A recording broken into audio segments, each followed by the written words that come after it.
ডাল পালং তো আমরা সবাই খেয়ে থাকি, কিন্তু ধাবা স্টাইল যে ডাল পালংয়ের স্বাদটা হয় সেই স্বাদটা বাড়িতে আসে না। তাই তো এই ভিডিওটা যদি আপনারা বিনা স্কিপ করে দেখেন তাহলে আমি কিছু কিছু টিপস শেয়ার করেছি আরও পারফেক্টভাবে করার জন্য আর বাড়িতে ধাবা স্টাইল স্বাদটা নিয়ে আসার জন্য।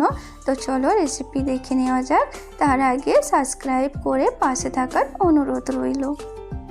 প্রথমে আমি 100 গ্রাম মুগ ডাল ভালো করে ধুয়ে নিয়ে নিচ্ছি। মুগ ডাল 100 গ্রাম নিয়েছি আর চানা ডালও 100 গ্রাম নিয়েছি। তার সাথে একটা গোটা টমেটো আর হলুদ গুঁড়ো আর 1 চামচ মতো তেল, সাদা তেল দিয়ে আমি পানি দিয়ে দিচ্ছি।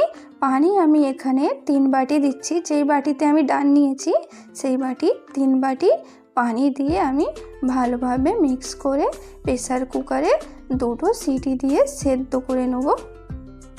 1 থেকে 2টো সিটি দিবেন, বেশি দিবেন না, কেননা ডালটা গলে গেলে আবার ভালো স্বাদটা লাগে না। আমার ডাল সেদ্ধ হয়ে গেছে, দানা দানা আছে, এইভাবেই আমি রেখেছি। আমি 2টো সিটি দিয়েছি, আপনারা চাইলে 1টা কি 2টো দিতে পারেন। ডালটা ভালোভাবে সেদ্ধ হয়ে গেছে, কিন্তু ভালোভাবে ঘাঁটে না, একটু দানা দানা আছে, এইরকমইভাবে চাই। তার সাথে আমি হ্যান্ড উইক্স দিয়ে হালকা করে একটু মেখে নিচ্ছি। এই সময় ডাল ঘুর্ণি দিয়ে নাড়তে যাবে না, তাহলে সব ডালই ভেঙে যাবে। হ্যান্ড উইক্স যদি হাতের কাছে না থাকে তাহলে চামচ দিয়েও করে নিতে পারেন। আমি কড়াটা ভালোভাবে গরম করে নিয়েছি। গরম করার পরে বেশি করে সাদা তেল দিয়ে দিচ্ছি। তেলটা আপনারা নিশ্চয়ই একটু বেশি করে দিবেন। আর ফোড়নের জন্য দিয়েছি গোটা জিরে, তেজপাতা, আদা রসুন কুচি করে রেখেছিলাম, সেইটাও আমি দিয়ে দিচ্ছি। 2টো বড় সাইজের পেঁয়াজ কুচি করে রেখেছিলাম, পেঁয়াজ কুচিটাও আমি দিয়ে দিচ্ছি। পেঁয়াজটা হালকা গোল্ডেন ব্রাউন হওয়া পর্যন্ত ভেজে নিচ্ছি। পেঁয়াজটা ভালোভাবে ভাজা হয়ে গেলে আমি পালং শাক দিয়ে দিচ্ছি। পালং শাকটা দেওয়ার পরে এই তেলেতে পালং শাকটা ভালোভাবে নেড়ে নিচ্ছি।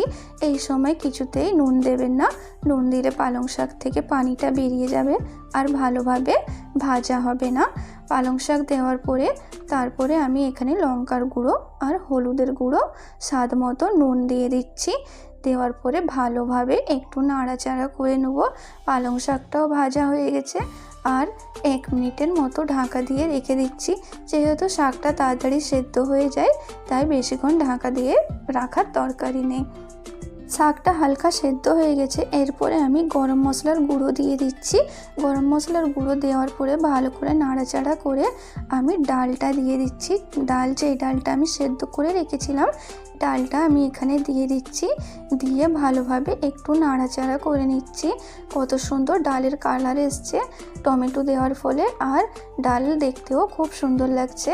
এই সময় ডালটা খুব ঘন লাগছে। আমি স্বাদ মতো নুন দিয়ে দিচ্ছি আর অল্প পানি দিয়ে দিচ্ছি।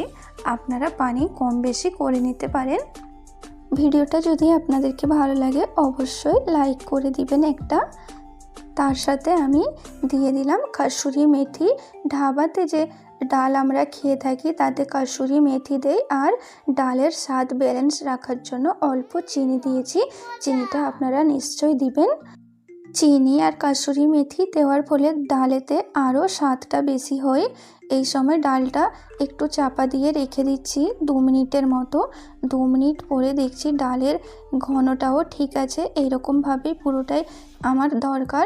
আপনারা চাইলে কম বেশি ঘন করে নিতে পারেন, আর একটু পাতলা রাখবে, কেননা ঠান্ডা হলে আর একটু টেনে নেই। এইবার আমি গ্যাসের ফ্লেমটা অফ করে দেবো। তারপরে আমি ডালেতে তড়কা দিয়ে দেবো। তড়কা করার জন্য আমি প্রথমে তড়কা প্যান বসিয়ে দিয়েছি, তার সাথে আমি সর্ষের তেল দিয়ে দিলাম। সর্ষের তেল ভালো করে গরম হয়ে গেলে তারপর আমি রসুন কুচিয়ে রেখেছিলাম, রসুন কুচি দিয়ে দিচ্ছি। আর দিয়ে দিলাম লাল লঙ্কা গোটা, আর হিং দিয়ে দিচ্ছি। হিংটা আপনারা হাতের কাছে না থাকলে স্কিপ করতে পারেন, কিন্তু হিংটা দিলে আরও ভালো লাগে ডালের স্বাদটা। সব উপকরণ ভালো করে একটু ভাজা ভাজা হয়ে গেলে তারপর আমি কালারের জন্য লাল লঙ্কার গুঁড়ো দিচ্ছি। এটা কাশ্মীরি লাল লঙ্কা কালার আসার জন্য। আর এই সময় গ্যাসের ফ্লেমটা নিশ্চয়ই অফ রাখবেন, নাহলে লঙ্কার গুঁড়োটা পুড়ে যাবে।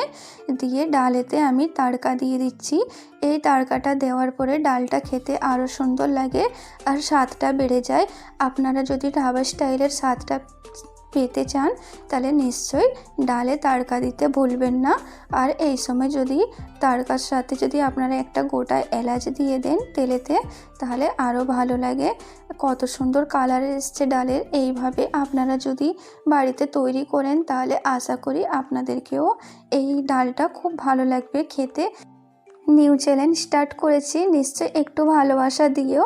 আপনাদের ভালোবাসায় আরও অন্যান্য ভিডিও বানাতে আরও ইচ্ছে করে।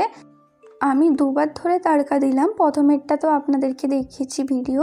আর এই তাড়কাটা দিয়েছিলাম গাওয়া ঘি, তার সাথে গোটা জিরে আর কালারের জন্য লাল লঙ্কার গুঁড়ো কাশ্মীরি।